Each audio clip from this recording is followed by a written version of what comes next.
Belasan lampu landmark Kota Langgur rusak tak diperbaiki. Belasan lampu taman di landmark Langgur, Kabupaten Maluku Tenggara rusak tak kunjung diperbaiki. Padahal kerusakan tersebut sudah berlangsung kurang lebih 1 bulan, imbas pertikaian warga.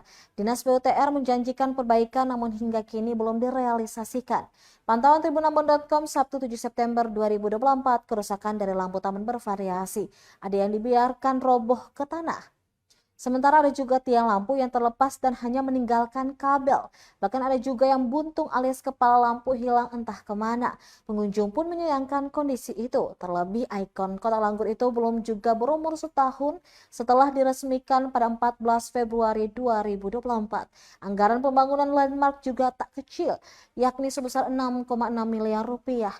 Sementara Kepala Dinas PUTR Malra Herling Priyatna saat dikonfirmasi tribunambon.com memastikan pihaknya akan memperbaiki namun belum dipastikan kapan pengerjaan. Download Tribun X sekarang, menghadirkan lokal menjadi Indonesia.